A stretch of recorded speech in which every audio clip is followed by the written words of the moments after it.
So for this morning, let's go ahead and begin. It looks like most folks that are signed up to be here are now on. My name is Todd Brand, by the way. For those of you, some of the names I saw joining the webinar did not look familiar to me. So we appreciate those of you who are guests joining us. So I'm Todd Brand, the president of Brand Asset Management Group.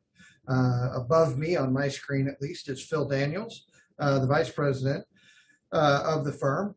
Phil resides in Tampa, Florida, and I'm sitting in our offices in Chesterfield right now. And between the two of us, we are looking forward to a good day of discussing something with you that would be almost an all-inclusive conversation. A couple of thoughts on that as we begin the discussion. The first would be at the bottom of your screens. Hopefully you see a couple of little white boxes that say Q&A. If you have questions along the way, we would certainly encourage you to fill those out as best you can that way, as opposed to the chat feature. We would ask you, if at all possible, please use the Q&A functionality, and Phil and I will both see those questions. We would note that if we can't get to all of them, and believe it or not, we've already got quite a few. So if we can't get to all those questions, we can certainly circle back with you following this conversation, but hopefully we'll get an opportunity in this hour to get to most of them. So first and foremost, now it looks like the numbers have really jumped. Thank you all for giving us an hour of your time. You'll notice the brilliant title. You should have heard some of the titles we had before we came up with this brilliant one. But the brilliant title of Rising Tensions, what that really is reflecting is we were building out this conversation in a season of rising tensions. And that may or may not be the case this morning. In fact, some of the news out this morning denotes maybe tensions are even pulling back a little bit. But over the course of February and March, I would get asked the question regularly from friends, oh, I bet your clients are really calling you all the time now. And I would say with some regularity, you know what, they're really not. It has been a muted response, although I feel like there is some rising tension there. It has not been anything like a panic on behalf of investors in the United States or within our client base. But we thought, well, we'll call this rising tensions and then put some data to that when we throw the marker out here for a March 29th conversation. Importantly, you will note that the word COVID, I don't think the word COVID is anywhere in this conversation, which for us, what a gift. In the last couple of years, this is the first conversation with clients, other than me saying the word COVID right now. This is the first conversation where there will be little to no data on it, although certainly we're available to answer any questions that you might have. But that's a gift unto itself. To be able to migrate on to other tensions, in this case, Russia, Ukraine, interest rates, inflation, et cetera. So Phil, if you'll flip forward one slide, one of the graphs I can show you potentially later might be a better name for the presentation today. Could be falling tensions, rising markets. And as most of you may have a sense of, if not know directly, things began to change on March 8th. If you're wondering when the low in the markets were, it was on March 8th. And so for 21 days, 3 weeks ago today, we effectively hit some version of a bottom on the markets. And it's been pretty interesting to see the rebounds, not just in the United States, but around the world, coming out of things in Ukraine maybe being different than we might have expected on March 8th. And if you remember the images that you saw, particularly in and around that time, it was looking very, very bad. Not that it looks good now, but it was looking very, very bad over in Ukraine. So for us, I just wanted to welcome you, Phil. Welcome to the webinar. That was, I think, your idea in the first place. So, Todd and I are excited to have this webinar today, have an opportunity to talk to you about some of the things that we're looking at and thinking about, and hopefully we'll be able to answer a lot of your questions. So please do use that Q&A feature. Todd just alluded to the fact that the market bottomed out on March the 8th. And if you aren't paying as much attention to this data as we are, I'll just share a couple of statistics. As of last Friday, the S&P 500 was, actually positive in the month of March, almost 4%, 3.98% as of Friday, and was only down 4.35% year to date as of last Friday.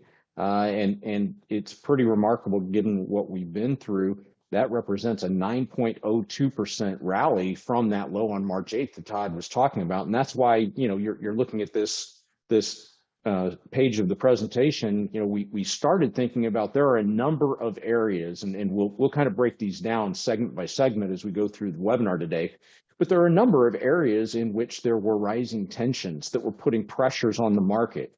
And as we got closer and closer to the date, and we were looking at the data, we said, you know what, maybe the tensions are actually receding. And it's not just Ukraine, as Todd was talking about. Maybe there are some other areas where some of the concerns are beginning to lessen as well.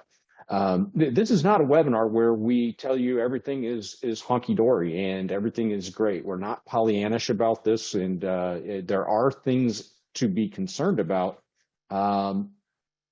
But one of the truths about investing in markets is there are always things to be concerned about. They're just different things along the way. And so that'll be part of what we share also.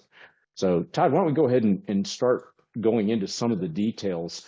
One of the things that we wanted to talk about today is, there are certain things that we know, there are certain things that we think, and there are things that we don't know.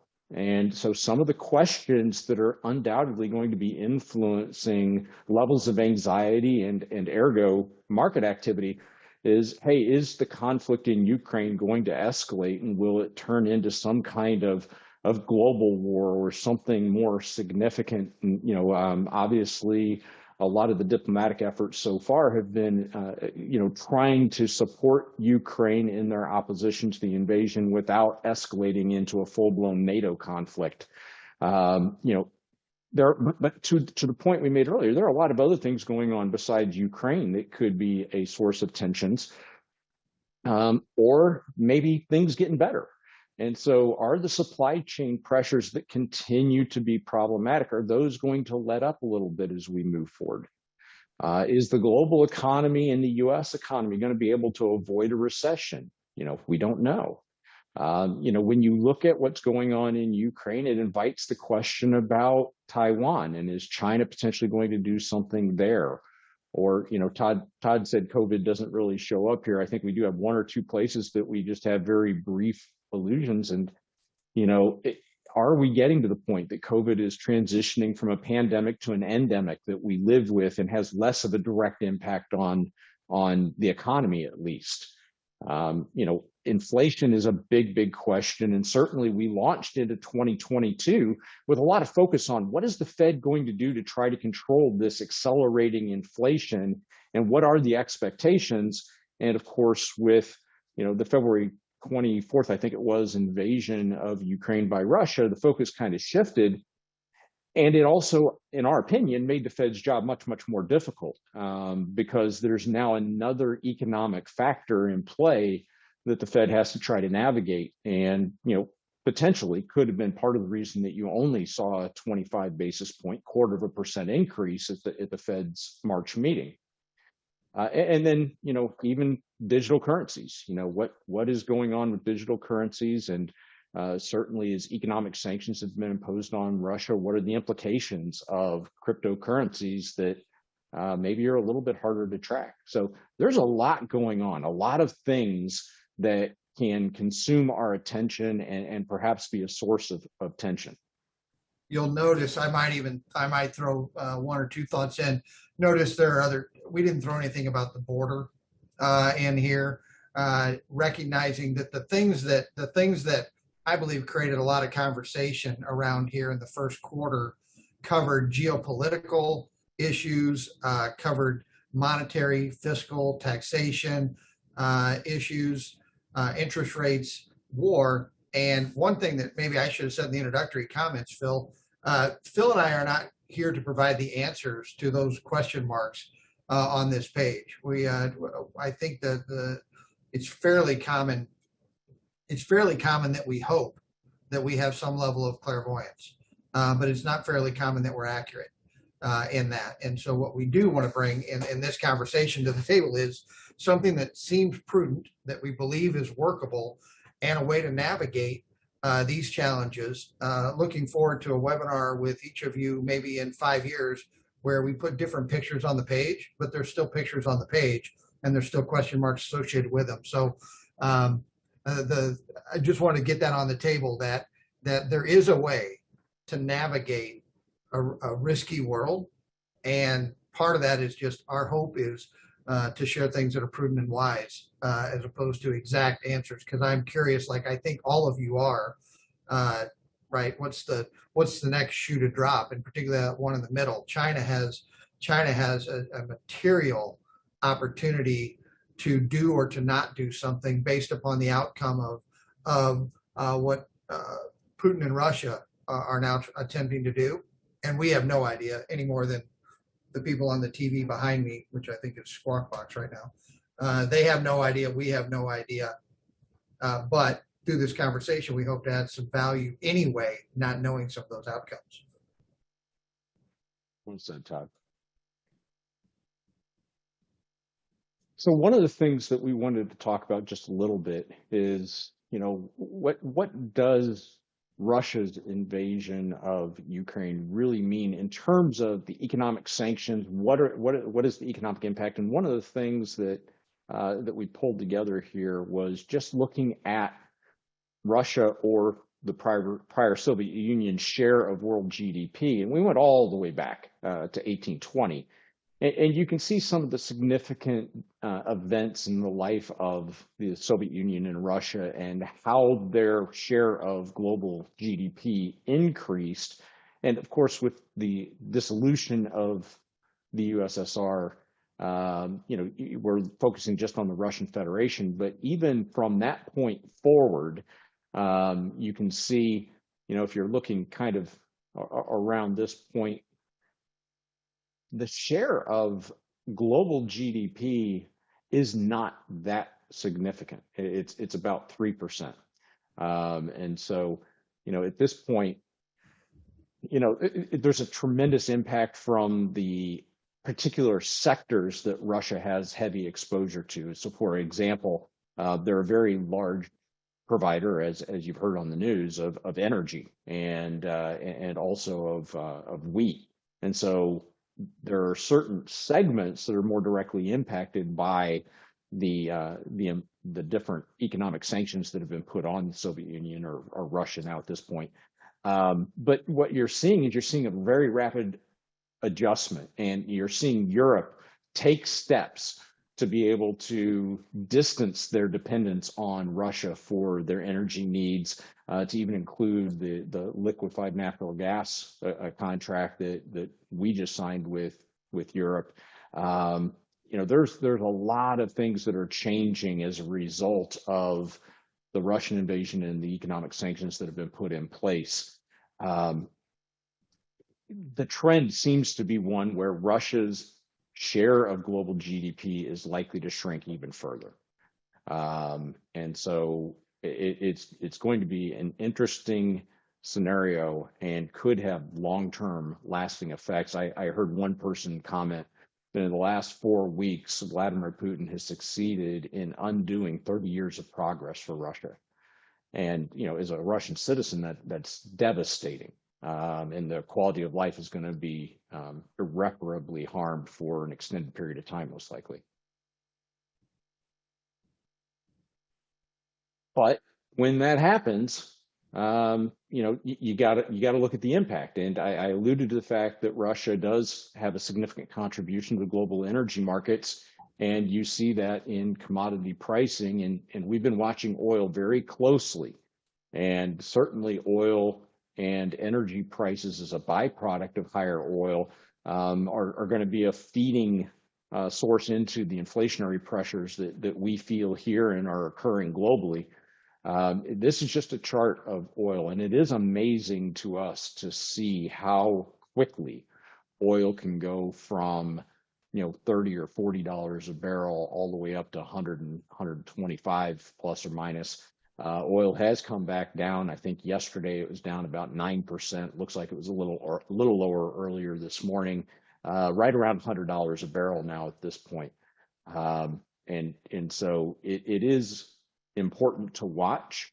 But one of the things that you see anytime a commodity price surges like oil is there's a reaction.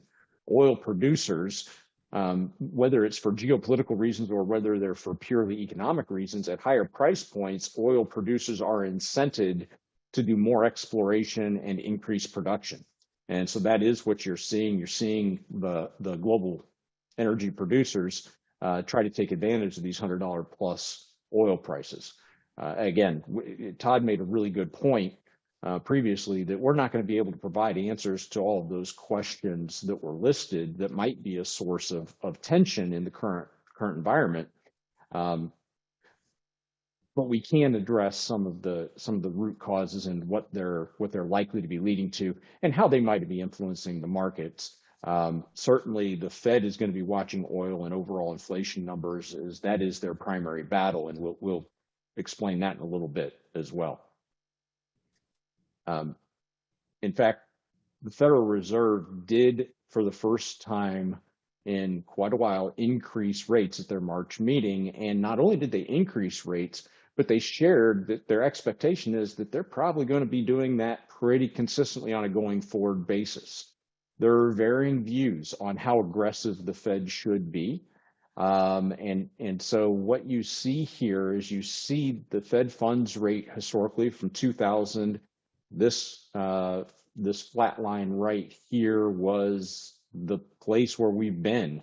Post COVID, we just took rates down to zero and said, hey, we're gonna keep them there until unemployment comes back down, or inflation becomes more of a problem. Well, unemployment has come down and inflation has spiked. And so now the Fed is trying to do battle against inflation by increasing interest rates. And they have communicated, we're going to keep doing that pretty consistently, expecting to raise rates 7 times this year, basically a quarter of a point at each meeting. Some members of the Federal Open Market Committee have made public comments that they'd like to be more aggressive, perhaps making a bigger step and kind of trying to make more progress in battling inflation.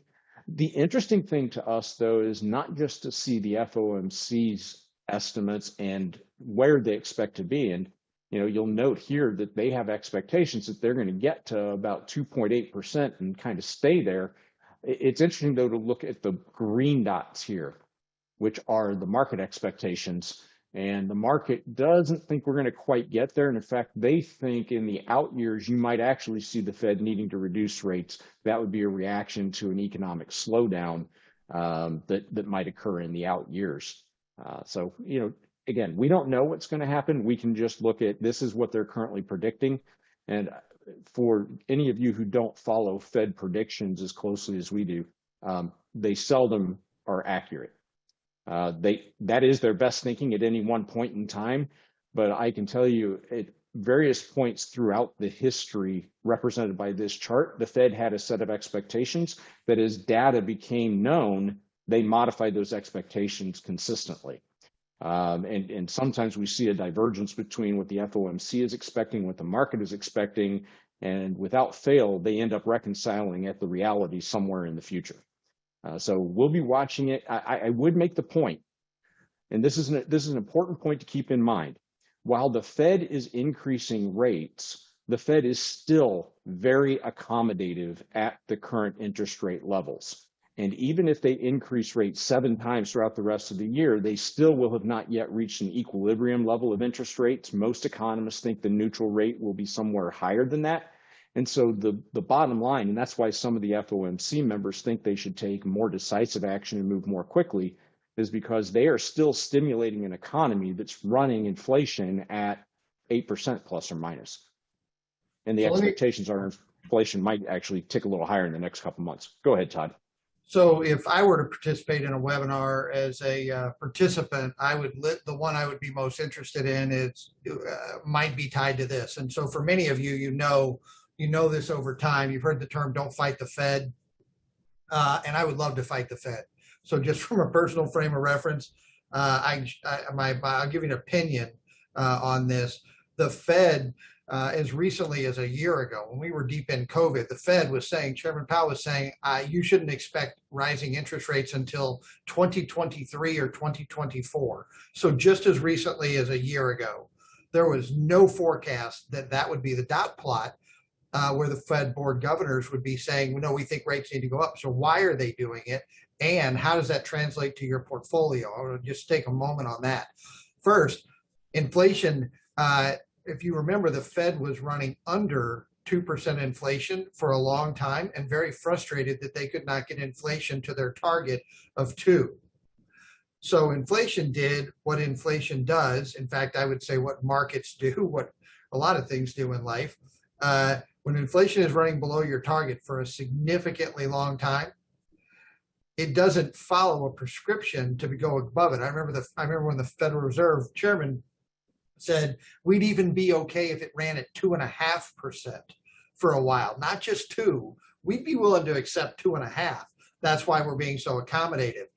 Well, there were seeds that were planted. Those seeds were called dollars. And to a degree, they're coming home to roost. And now the Fed is looking at inflation of 7 or 8%. And a quarter point move did approximately nothing to combat 8% inflation. And by the way, if I were to give you a forecast, it is not my own. It's from reading a lot of other people who are paid to forecast in that space.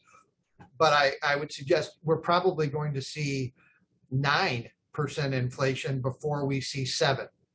And while it may come down, the thought of inflation coming back down to the Fed's target, to us, to me in this example, won't be soon.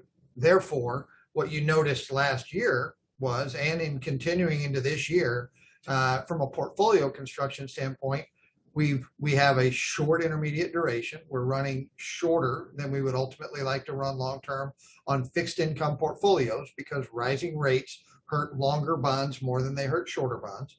Running a shorter duration on portfolios. We've injected some alternatives that have commodities related pieces to that puzzle as well, believing that those better reflect an inflationary world. And what I'm sharing with you is I don't believe that the Fed is going to be able, they are able, I don't believe that they're going to be willing to tackle inflation in the same way that Paul Volcker did when many of us were younger. Many of you don't know this, but he took the Fed funds rate, wait for it, from 11 to 20 to combat inflation. Different era, different fact pattern, but I want you to see the aggressiveness with which the Fed went, this inflation is dangerous and we're going to act on it, and we're going to act quick and big. That is not the world we live in right now. We live in a world where the Fed just limped forward 1/4 point, forecasting they may get back up into the 2s over the course of this year. So from a portfolio standpoint, that has implications for cash, for bonds, to a degree for equities, although I'll argue that any of these type of Fed funds rates are not so materially high that they necessarily have to have a profound negative impact on markets, nor are they maybe enough to throw us into recession at these rates. We can talk later in the discussion about what that forecast, what that would look like. But anyway, I want to inject a couple of comments there because to me, I'm kind of grinning as I say this. That's a laughable dot plot to me with the inflation that we have. I wonder, and I suspect the Fed may have to go further for longer than any of them are saying right now. Maybe they will, maybe they won't, but that's a little bit baked into our longer term forecast that rates are going to be higher for longer, both inflation and interest rates, because they are intertwined. We will not go back to where we were in 2021 or 2020 or 2019 on interest rates and inflation is a broad forecast. So it could be wrong, but that's just some commentary. Yeah, and I would suggest that the Fed may have moved more decisively had Russia not invaded Ukraine, but I think that put another risk at play for global economic growth, that the Fed wanted to be cautious about raising rates too quickly in the face of something that could be a significant drag on economic activity. If you look at the data from the March 2022 forecast, the Fed's forecast, they prefer looking at the PCE measure of inflation. It's a little bit of a different way of measuring inflation than the CPI number that we often hear and reference. But basically, they're under the expectation that later this year, inflation rate will come down enough that we'll be looking at about a 4.3% rate for the full year. So while Todd is sharing what I think a lot of economists believe, that inflation's likely going higher short term, there is an expectation that we'll see some relief longer term. Relief in inflation doesn't mean prices go back to where they were. It means they don't go up as fast as they have been. And so that's part of it. But look at their expectations for 2023 and 2024. They're thinking inflation is going to come down to 2.7 and 2.3.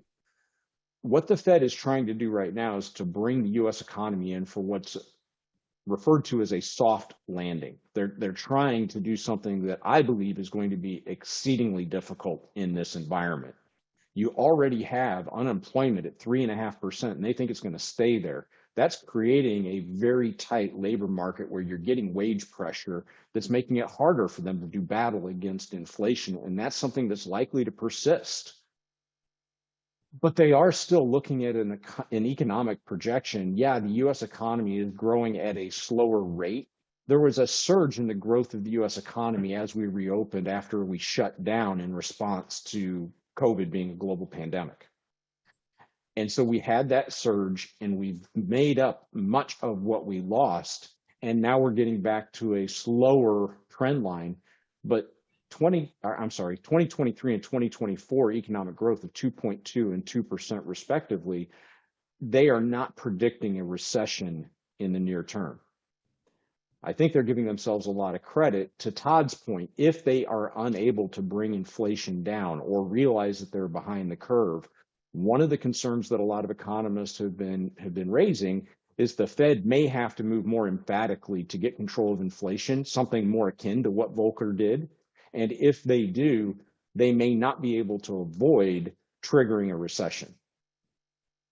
Right now, that's not the expectation, but it's definitely a risk, a source for maybe that tension that we talked about at the beginning.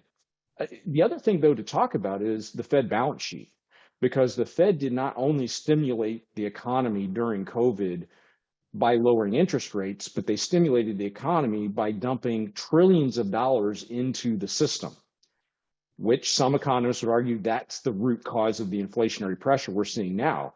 They expanded their balance sheet by buying all of these bonds, treasury bonds, mortgage-backed securities, and they really expanded their balance sheet. And they now are at a point that they have stopped expanding the balance sheet, and they are about to begin shrinking their balance sheet. And there's a real important question here in terms of, well, how much are they going to shrink it and how fast are they going to shrink it? There's been a lot of discussion about how much of an impact is there from shrinking the balance sheet. And so this has never been done before. So this is a purely academic exercise, but some economists have suggested that for every $600 to $700 billion that the Fed shrinks their balance sheet, that could be the equivalent to another 0.25% increase in the Fed funds rate. So while they're raising rates, they're also shrinking the balance sheet, which is kind of having a multiplier effect. 25 basis points might be right or wrong. I've seen other articles that suggest it could be anywhere from, for a $600 to $700 billion reduction in the balance sheet, it could be the equivalent to a 0 to a 0.75% increase.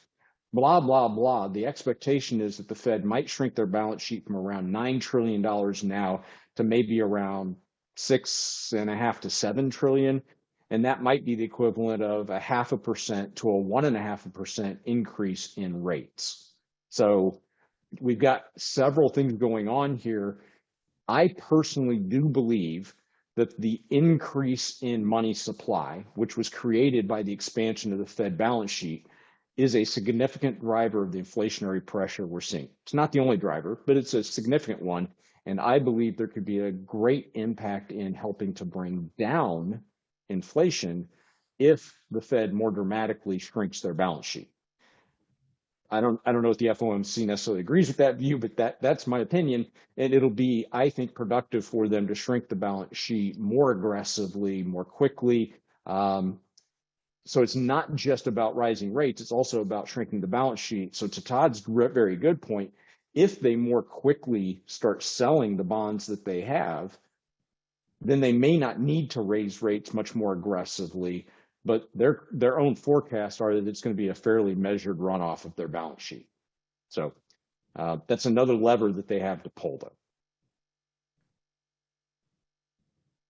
The Fed has this reputation, and here are our past Fed chairman and chairwoman, this is good old Chairman Powell, Superman to the rescue to save the U.S. economy. They clearly do not want to create a recession, but historically, it sometimes is unavoidable. And I would just say, to maybe a little bit of encouragement to all of you on this call, recessions happen somewhat normally in a cyclical economy. And I'm not totally convinced that the avoidance of a recession is necessarily healthy. I think it can cause you to potentially engage in some non-productive economic behaviors. And so, nobody wants to go through a recession, but having periodic mild recessions that give us an opportunity to get a healthier economy moving forward, that's not as painful as if you take extraordinary measures, and when you have a recession, it's deeper and more prolonged and perhaps more painful than needed. I don't know if I'm right or wrong, but it's just a view. And so how productive the Fed is, how successful the Fed is at getting a control on inflation without necessarily triggering a recession is going to be a major area of focus, not just for 2022, but I think that's going to be a 2023 and 2024 conversation as we move forward. And so we included a chart, just a picture. There's this philosophy that the Fed, when the markets struggle, throw money at it. And they do that by cutting interest rates or expanding their balance sheet or doing things like that. And it has created a market environment where people are maybe a little bit more willing to take risk, believing that if things go badly, the Fed will help. It's called the Fed put. And the question is, well, are they out of bullets? Are they effectively out of money, having expanded their balance sheet as much as they have and cut interest rates to the point that they have? If something were to happen, if there was some kind of triggering event that caused the economy to contract from where we sit today, what can they do? And so if they are successful at raising rates and shrinking their balance sheet, at least maybe then they put themselves in a better position to react to an economic slowdown somewhere down the road. But it's not dissimilar than a forest fire that can burn out some of the undergrowth and leave a more fertile condition for future growth. And maybe if we actually do eventually slip into a recession at some point, that can be a good thing. There are articles about zombie companies that, with low cost of capital, the ability to borrow at such low interest rates, there are companies that just aren't all that healthy, that as rates become more expensive, some of their vulnerabilities might get exposed, and some of these zombie companies, as they call them, might actually have their day of reckoning, leaving healthier companies behind for us as investors to be invested in. Which I might throw in one comment here, and Phil, you showed that graph a moment ago. If you go back up one graph just for a second, there you go, to that one. Part of the Fed does a really good job of trying to keep full employment and keep inflation under control. They've got things that are important to them to do. But if you look at that graph and go back to 2020, the impact of, and I said I wasn't going to say the word COVID, and here I'm going to say it, but going backwards, meaning COVID being less of a relevant current issue, but from a historical standpoint, being such a huge part of the dynamic a couple of years ago, it is worth noting M2, the measure of money supply in the United States, is 40% higher than it was before COVID. And so, I mean, I don't know what big numbers, each of us has a different interpretation of what a big number is. But when we begin to look at things in trillions and multiple trillions of dollars and go, the big numbers jumped 40% in the short term. What Phil was noting when he talked about the Fed might be selling their balance sheet. Well, when they sell their balance sheet, they get rid of securities and they take dollars out of the system. That to me is an extremely important part of this. And to your graphic, I like that graphic that you showed of the fire. You know, I don't, for those of you that play golf, I pretend like I play golf, and I noticed just a couple of weeks ago they burned all the grasses down around the golf course. So now you get all these dimpled, you know, moldy, or not moldy, but melted golf balls laying around on black earth. But why do they do that? It's very, very healthy. And so if I were to suggest something that I wish were not the case, and then I wonder in future Fed environments, the future leaders at the Fed may not come to some realization. A recession is not the worst thing in the world. It's very bad for the person who loses their job. But let's use a silly example. My two sons, 16 and 18 years old, are making the equivalent of $40,000 a year in the food service business right now as a 16 and 18-year-old. They need a recession. Those food service businesses need a recession to knock people out of the labor market, where they have a choice of people who might work for less than $20 an hour as a 16-year-old kid. There's health that can come from pulling money out of supply, allowing a recession to do the cleansing things that recessions do, no differently than allowing winter to do what allows for spring. That's a broad comment, but what we're sharing in this is this graph scares the wrong word. It should concern us as Americans. Look at 03 through 07. I'm going to argue that's a healthy Fed. They are not impacting our lives positively or negatively in ways that we are thinking about very much. And then they begin to impact our lives in ways we think about all the time. And having to arrange investment thesis and portfolio strategy when you have a wild card that can move trillions, it's an interesting task. It's not an easy job to try to forecast what will this Fed do, because they never said they would do that. And so as we show you a graph of their forecast, what they might do that unless the broader war expands, or unless some new virus makes its way onto the scene. And to Phil's good point about right now, they've got no bullets. You've got Fed funds rates at zero. You can't drop them to -5. So you've got no bullets to combat whatever the next thing is. Our hope, or my hope, is that the Fed will go back to managing a couple of things and not trying to manage all things at the magnitudes that they're doing. So it's a hope, but my prayer is that graph looks like that, and that it looks like that in 25 and 26 and 27 and 28, that it doesn't stop until it gets to something more manageable, if you will. So sorry for the introduction there, or the interruption there, Phil, but it was a thought I was having. It's good comment, Todd. So when we talk about the Fed, we're talking about what's commonly referred to as monetary policy.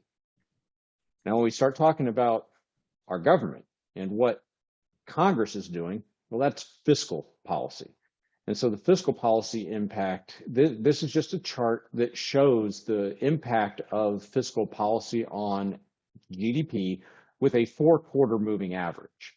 So it's just saying, okay, what was the average over the last 4 quarters? And clearly there was a tremendous amount of stimulus spending in response to COVID.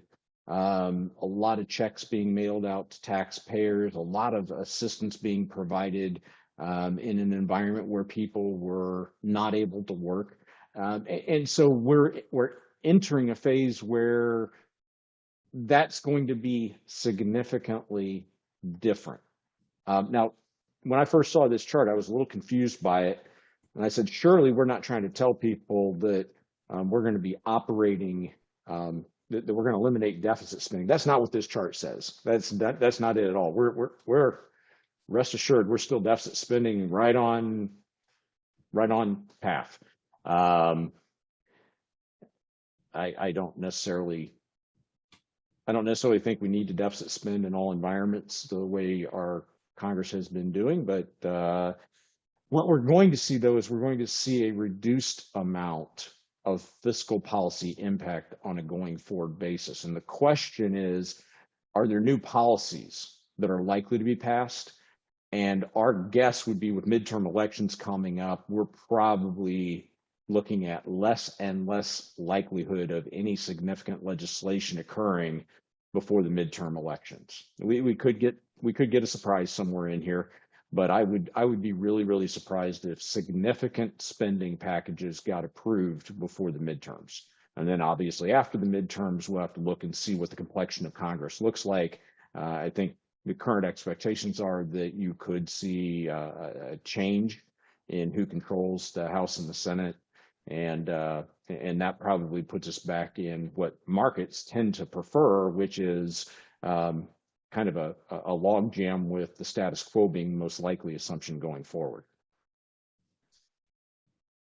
There's a quote.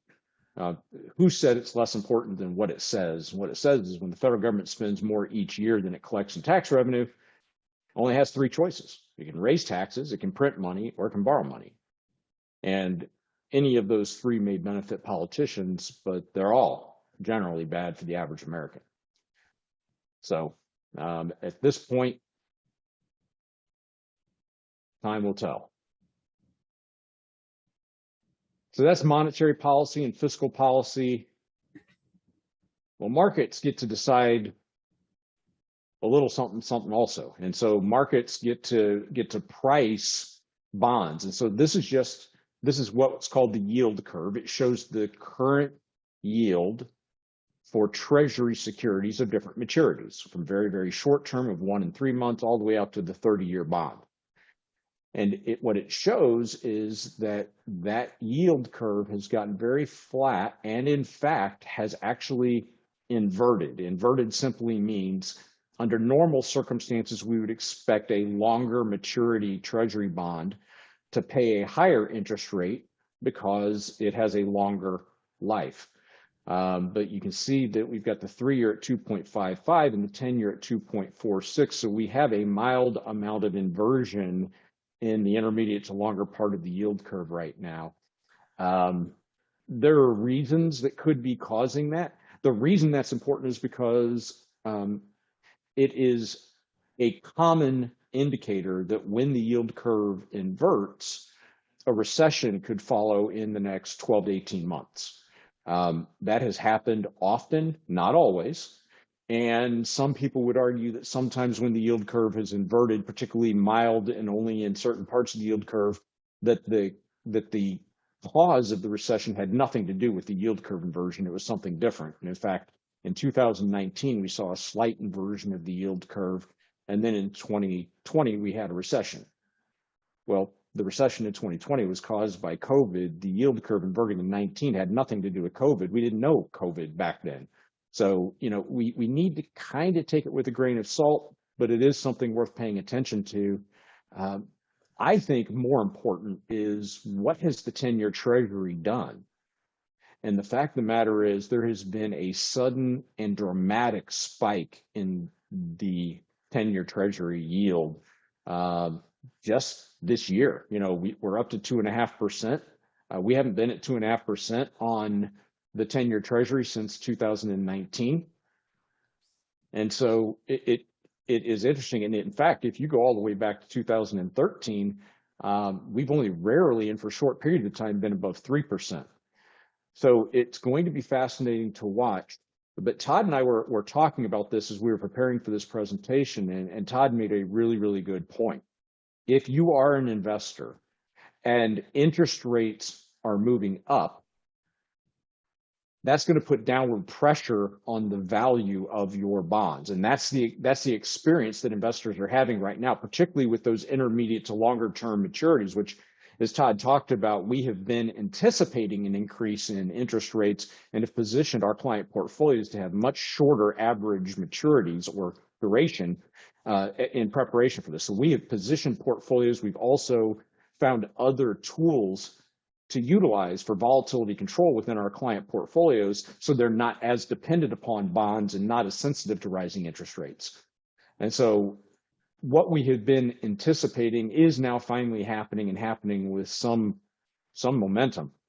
But if you look at where the 10-year Treasury was, it was just back in the summer of 2020, it was at 0.5%. You were getting about a 0.52 yield on your 10-year government treasuries. That has increased fivefold in less than 2 years, up to 2.5%. That creates a headwind, but it also creates an environment today where you're finally starting to get paid some yield for the bonds that you hold. And getting a 2.5% interest rate is actually a good thing. Now, you have to endure the pain as it transitions from one to the other, but on a going forward basis, that 2.5% interest rate is much, much more normalized and more healthy for investors who hold a portion of their portfolio in bonds. If you go back one slide too, don't get too excited, but you might notice that now your 1 month T-bills, which are a surrogate for cash in the bank, are making 0.19. So isn't that exciting? There's a relationship between all these factors, and that end of the curve is the one that the Fed can have dramatic impact on. Each time the Fed pops that short-term rate, it moves that end of the curve. On the other side, when the Fed sells its balance sheet, it has long-dated bonds that it purchased, and now it sells them. The more it sells, the more their price goes down because they're offering more of it. The more their price goes down, the more the yield goes up. There's a high probability that fixed income, which for a long period of time has been for you ballast in your portfolio, right? It's been a stabilizing factor in your portfolio, but not something that you write home to mom about how much money you're making in your fixed income. And to Phil's good point, 2.5 is terrible, except it's 5 times better than it was 2 years ago.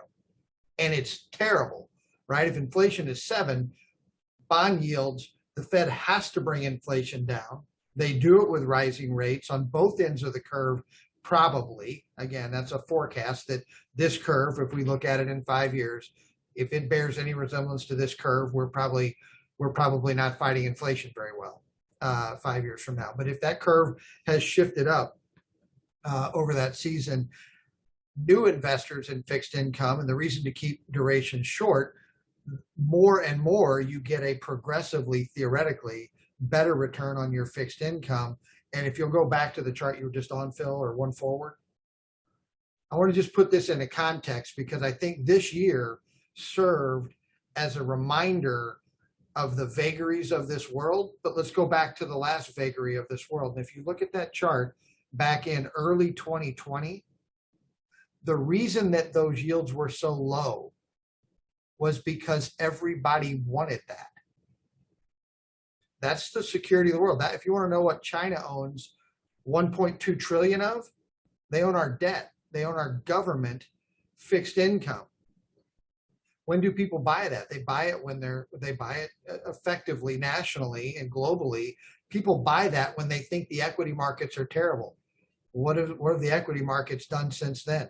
They've been fantastic. But they were purchasing security at such a level that that investor, and I don't think you can see my mouse, but if you go to that 0.5% return investor, some bodies, in fact, millions of some bodies right there said, I'll take a 0.5% return for 10 years. What's 10 years times a half? It's 5%. What was inflation in 2021? It was 7 for the 1 year. I'm using that as a way to just illustrate one thing that you notice when portfolios are rebalanced. Good rebalancing strategy is the exact opposite. It is the exact opposite of that. That is when you sell fixed income, and that is when you buy equities, not because your forecast necessarily of equities is that they're going to be wonderful and soon, but because you should, I would argue, we should know beyond a shadow of a doubt, 0.5% for a decade is not going to do anybody any good at all. It will not work. Even under the old inflation, which was only 1.5 or 2%, that is a horrible pre-tax return. So from a structural standpoint, The reason we're keeping portfolios short is to roll them up as interest rates go up and to avoid hopefully owning long-term stuff with terrible yields. So just a little color around that. But I think that was such a signature time where fear drove people out of the best returning asset class and into the worst possible returning asset class for the coming 3 years, 2 years. And it has a cost. There is one other positive that I would share, and I don't want to get too deep into the mechanics of how the bond markets work, but as interest rates move up, the sensitivity of bonds to further increases in interest rates actually gets reduced. So a 1% move from 0.5% to 1.5% hurt more on the price of those bonds than the move from 1.5 to 2.5. And that move hurt more than the next move from 2.5 to 3.5 would. The higher the yield, the less price pain you feel for the next incremental 1% increase, or however much it goes up. So there's a lot of good news starting to work its way into the bond market.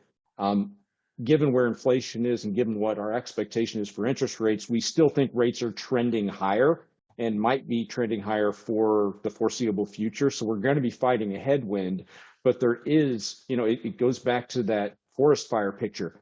There is good coming out of this shorter term painful environment.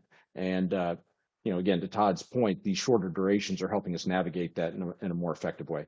Todd, I just realized that we're having a ton of fun. I hope those of you listening to the webinar are having as much fun as Todd and I are, but I just realized it's 10:52 and we have a lot more content. So just a little time check there. Yep, no, that's good.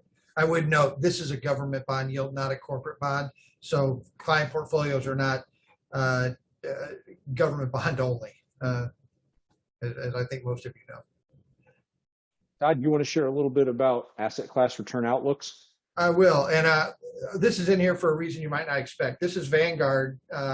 Last year, they forecast the 10-year return on U.S. equities and U.S. bonds. And I thought, well, those are interesting numbers. I haven't seen numbers that low since 2009. And by that, I jokingly am suggesting to you that may or may not happen. But those are interesting numbers. And I find that fear causes low forecasts. Vanguard's a good study group, or a good study of this. But I saw these kinds of numbers in 2009 when the Dow was in the 8,000 range on itself. I saw the 10-year forecast, which bore no resemblance. But we talked about rising tensions in a time of global tension, which maybe never goes away. Our expectations are there are going to have to be different adaptations, different areas of the market than just the core thinking. But I thought this was a terribly low forward-looking forecast that yours truly doesn't believe. But I thought, well, probably made the trip around the world. You can flip forward one. Actually, the data, we pulled the data out from Vanguard 10 years ago. And so 10 years ago, they thought the returns for global equity markets might be in the 6 to 9% range. And they said that probably just a little bit less than the long-term normal average return would be. Over that 10-year period of time, just how far off they were, the S&P 500 had an annualized return of 16.6%. So to Todd's very good point, this is their asset class return outlook, but everybody is notoriously bad at predicting these kinds of returns. Agreed. If you didn't see the video, this will be a short one. And by the way, your Q&A, feel free to type questions. We did get several questions. I'll try to speak to those momentarily. But if you did not see the video earlier this week that Kim Jong-un made, it is where there are wild cards in this world. And if you want to see a funny wild card, Google his video. But he did launch an intercontinental ballistic missile earlier this week and made quite a spectacle of it. And that's a long-winded way of saying, once COVID passes, here comes Russia. Once Russia passes, here comes North Korea, et cetera, et cetera, et cetera. Phil, you want to so now let's maybe move into a couple of questions as well as comment. First, there are times when the best thing to do is don't do something, and I believe that this year has proven don't do something has almost been the best advice that you can take. And by that I mean, as the markets were falling off and as Russia was invading Ukraine, the forecast, at least the forecast I see, right? And Phil and I watch a lot of television. We read a lot of commentary from a variety of sources. And the anxiety, i.e. the rising tensions nature of this presentation was, tensions are rising. And we have visuals now of daycare centers being bombed to really elevate the emotional context of that. But as we sit here, we have 2019 was a great year. If you were an investor and you were balanced in any meaningful way, you had a great year in 2019. You had a great year in 2020. You never felt like it in 2020. Everything else about your year might have stunk, but your portfolio did not stink in 2020. 2021 was a wonderful year. Can't believe with all the things that happened last year. It was the third year in a row. And right now for balanced portfolios, depending on your structure, being down 1 to 6%, maybe as we sit here, that would have, had it not been for Ukraine or the Fed raising rates or the inflation number showing as 7, that would have been an entirely rational expectation after 3 really good, volatile, but 3 really good years. And B, the year is not over. So for purposes of portfolio, how does this translate to WIFM? What's in it for me? For you and your portfolios, it's been a pretty good year for those of you that had losses. Those losses were taken. For those of you that had opportunities to rebalance, rebalancing might have made sense. I would note that particularly early in this, we weren't really aggressively looking at rebalancing. In fact, running a little bit high to fixed income because the wild card was nuclear. The wild card was not the Fed being more aggressive. The wild card was a little hairier. It may still be. Not forecasting that Russia pulls back. Some of the best news of the day, and I think the reason markets responded well early in the morning was it looks as if President Putin is denoting we're probably not going to be able to take the entirety of Ukraine by default. We're surely not going to be able to take Poland back or other NATO countries, other Eastern Bloc countries, and get them back. And so he's begun to reset his red line is moving backwards right now to, well, maybe we'll just keep the Donbass or keep a section of Ukraine. That's wonderful for markets. It eases the tension around, is there going to be a nuclear exchange, which was creating a lot of tension. But it is worth noting everywhere and always, there are times when the best action is to follow the same discipline that made you okay long term. If you want to flip forward just one slide real quick. Phil added this comment yesterday. Optimism is the one quality more associated with success and happiness than any other. And we do believe that, by the way. And so whatever we are walking through now, and we're seeing a lot, whatever that is, you will find optimism. And maybe flip to slide 20 for a second, Phil. It is worth noting there have been a lot of things that those of us, there you go. You've seen this slide 100 different times over the years, and it is always and everywhere a really good slide because it reminds you a lot of stuff happens in this world. There's never going to be an absence of little blue words underpinning a big green line. It's never going away.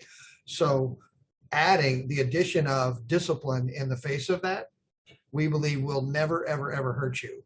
It may mean going through some pain, right? I mean, a balanced portfolio that's down 3 right now was down 7 or 8 earlier this very same month. It doesn't mean not going through some pain. It just means there's a prudence to seeing the survivability of companies in all facets of life. Companies will ultimately be the things that produce toothpaste and cars again, and houses again, right? We're short on houses, we're short on cars. What does that tell you about the future of markets? Somebody's going to start making more cars and more houses very, very soon. There's a supply chain crisis limiting those. There's not a demand for cars and houses that has shrunk. It's a high demand for both. There's some really, really strong things coming behind this.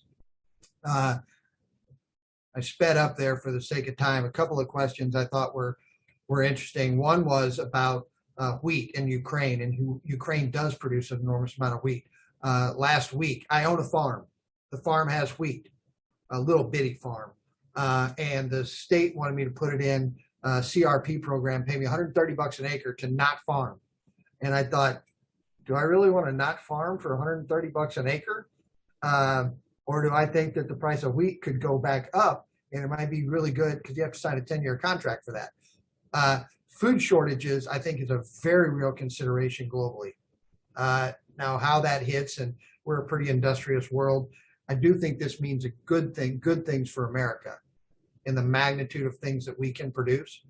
That is sad for the Ukraine that it'll probably be a while before their production of food and oil and everything else, because they've been bombed so severely.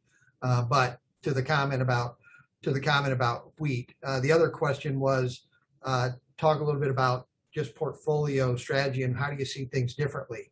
How we see things differently now. So some of you have had this conversation because you were in recently. Some of you are coming in soon and you'll have this conversation. But all of you are having a version of the conversation. If inflation is not going to be as transitory as the Fed told us it was going to be, if they by default have to raise rates further than we want or than we would have guessed to keep that from being a material problem, how does that change the investment thesis on a going forward basis? The first we've already talked about, we will be shorter in duration on fixed income probably for a while. That's not a near-term thing. That's going to be for a while. Secondly, in the alternative sections of portfolios, we're adding things that are more positively impacted by inflation at the expense of things that are not as positively impacted by inflation. And then the other pieces of that are using some different types of fixed income that we would call private debt versus public debt. We showed you Treasury. That's the most public of debt. That is, I believe, the most potentially compromised of the fixed income markets. It's the biggest, the most overbought, and the lowest yielding element of that. So how are we modifying fixed income portfolios in a world where rates are going up? That is also on the table. And then lastly, catching companies earlier in their cycle, a little bit more private equity along with private debt to try to catch things that have factors that are less related to Putin and more related to whatever it is they're selling and buying on. So that's, if you haven't had that, I know that was replay for many of you, but for those of you that hadn't heard that, that is making its way into portfolios on a forward-looking basis. More on that later. Phil, did you see any other? I see some other questions, but I didn't read them because I was talking. No, I have not, Todd. If you see one that you think we need to discuss, I would just say we have had a lot of internal meetings over the course of the last 4 or 5 weeks, and we have talked about strategy and about what do we think clients need to do now? What do we think we need to do now? And we do have some thoughts that if certain things unfold in good or bad ways, we have thoughts as to how we will counter those. And so we're developing those kinds of plans. We're constantly discussing it. But at the end of the day, our responsibility to our clients is to try to ascertain what is the most likely outcome. And this chart is evidence that the most likely outcome is something bad will happen and markets will digest it and recover and ultimately move higher.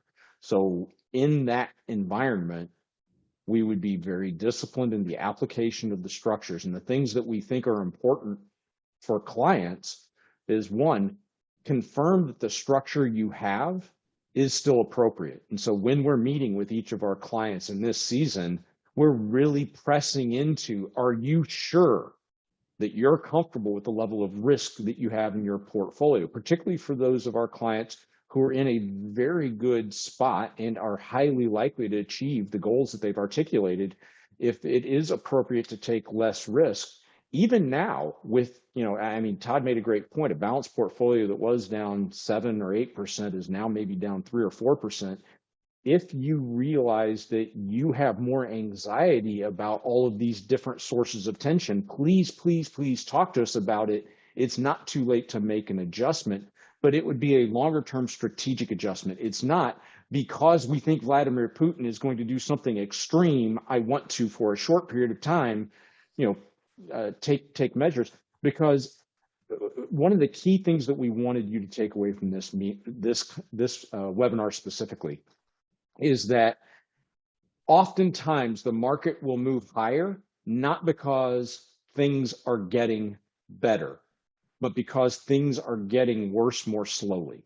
And that seems very odd, but it's true that if things are bad, but they're less bad than they were, markets can begin to see that as an excuse for a bit of a relief rally that, okay, our greatest fears are not being realized. And I think that's what we've seen since March 8th, as the Russian invasion of Ukraine has not been as successful as the pundits have been kind of speculating. China might be interpreting the level of the economic sanctions on Russia. Maybe that's a deterrent to them being as aggressive as Russia having steamrolled Ukraine and just done what they want with no ill effects in terms of how they view what they might do in Taiwan or other autocratic leaders and what ambitions they may have. And so I think that things being less bad can sometimes be very helpful. And one of the things we looked at is, investor sentiment got very negative. And investor sentiment is oftentimes a contrarian indicator, because when people get scared and less disciplined investors are selling stocks and putting it in cash and they're afraid eventually that creates a lot of dry powder that can come back into the market and drive it higher. There was one other chart, Todd, I'm going to jump ahead a little bit here. This I think is incredibly important for us to remember. And that is, if you looked at, these are just returns for the S&P 500, and if we looked at them on a 1 month basis, you're going to have a positive return in any given month about 60% of the time. But when you start looking at longer time periods, even just 1 year, returns are positive 75% of the time, 67 out of the last 89 years. And as you stretch to a 5-year or a 10-year or a 15-year time period, that increases to 91, 98, and 100% of the time. And so for many of our investors, our encouragement during a period of market distress is to remember your time horizon and have confidence that a well-structured portfolio can weather that temporary disruption and still produce something very healthy that can allow you to achieve your goals, which is what we're trying to help you do. I do want to, go ahead, Phil. I'm sorry. That's all right. I wanted to get back to one other thing. Just in terms of the weakness that we've seen in the markets, valuations had gotten a bit extended based on a forward-looking price-earnings ratio. That is the price of a stock relative to the expected earnings they would have in the next 12 months, not the last 12 months, but the next 12 months. And that had gotten a bit extended. It was definitely above the average, which is represented by this green line through the middle of the chart. But normal ranges would be between the two boundary lines here. And we had gotten up and above that and had been trading above that for a while. With this price weakness, we've now come back into a valuation level at 19.2 times earnings as of last week, that we're kind of in range. We're still a little bit above average, but stock prices aren't nearly as extended as they were. This has been a little bit of a healthy reset. And if some of these concerns go away, and if companies are able to continue to produce the profits that are expected, markets can at least hold and maybe work their way higher at maybe a little bit of a more modest rate. Sorry, Todd. No worry. That's good stuff. In fact, it ties to one thing I wanted to share just in the closing thoughts here. Earnings per share, we're about to come into earnings season here just in a couple of weeks. Earnings per share estimates at the beginning of the year were for 7% growth in earnings per share. Now, earnings per share estimates have fallen all the way to 6%. It is, when I go back to the idea of companies are finding ways to make money in these environments, even as rocky and weird as things have been, companies are producing profit, which is it's just worth noting. That would be a very telling scenario for a recession. If we thought company earnings were going to fall through the floor, they're down 1% from 7 to 6. One of the good questions we got, and I thought it's a well-written question, and it can't be the only one of you thinking about this, was more than, I'll read part of it. More than 400 companies have withdrawn from Russia since it invaded. And that is an absolutely true statement. We've noticed inside of our client portfolios too, the indexes, many of the indexes are cutting Russia from them. There is a worldwide response to de-investing, if you will, in Russia. Some of that is, you pat yourself on the shoulder and go, we're doing a good thing. We're not investing in Russia. The second part of that is the Russian currency collapsed and their prospects for selling their oil at peak dollar, right? Even with oil coming back from 123 to 99 something this morning. The prospects of the Russian economy, which I think most of you know this, raise your hand. I can't see you. Raise your hand if you're wearing a Russian watch or driving a Russian car or putting a Russian drug in your body or eating a Russian snack. That economy was tied to very, very limited number of things, a lot of them called oil and its equivalents on that space. China may be able to buy those, for a song off of them, but they will not be paying top dollar for it. And the rest of the world is really pulling back from Russia. And that is evidence that's showing up in portfolios. Russia was a tiny fraction, like think 1%, right? It's smaller than South Korea. It's huge, right? The biggest country in the world with 140 million people that are producing less than a little bitty sliver over in Asia. It was a terribly small world player prior to this. It is an infinitely smaller player today than it was 35 days ago. Unbelievable. And that is showing up in portfolios, both in the managers dropping Russia out, and the indexes dropping them from consideration where you're passively managed. And they were tiny to start with. So the longer term implications of this, when Phil first showed you that graph of Russia as they're becoming the USSR, as the wall falls, and then today, this, I don't want to look a gift horse in the mouth. Maybe the greatest outcome of this entire experience is that the whole world knows Putin has so much less power than he pretended to have, so much less ability, so much less managerial skill for something called war, that the emperor has no clothes a little bit is kind of the thought on that. This might have actually been a gift, not to the Ukrainian people. Lord help us. I mean, pray for those people. They have, I can't believe the scorched earth policy that's applied over there.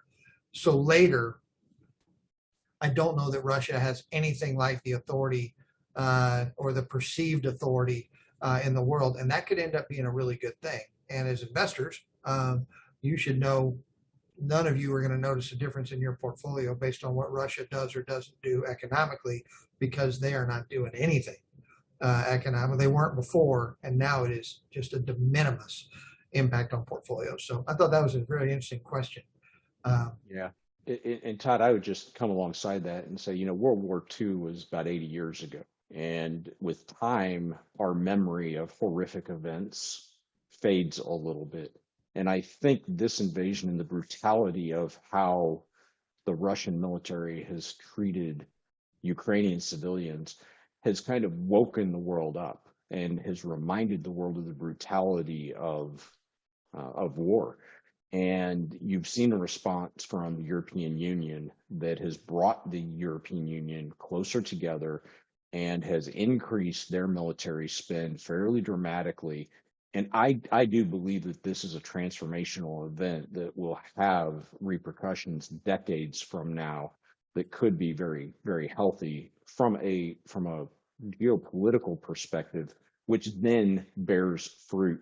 If we can have, you used to refer to it as the peace dividend. If we can have peace where the next despot is less likely to do something like this because there's a stronger deterrent in place throughout Europe, then, there could be an economic benefit from that as well. The Taiwanese are probably a little more excited right now than they were 4 weeks ago, just because of the failure to do this adequately. So we called this rising tensions, but we hope we didn't rise your tension. We hope to a degree we alleviated them. There is always, and this is probably a statement worth putting between your cheek and gum forever. There are always negatives and positives that offset each other.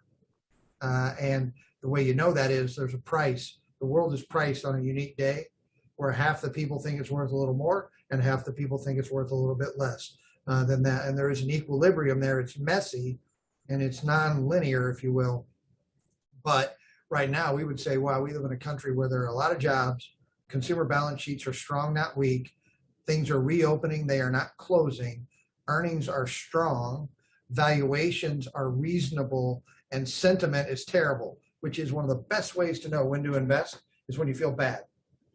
Sentiment is one of the better long-term, lifelong indicators of future success is when consumer sentiment's in the tank, which this little episode is taking us through. On the negative side, we do fully expect to fight inflation on a going forward basis. We do expect to have to invest through rising interest rates to ultimately benefit from them.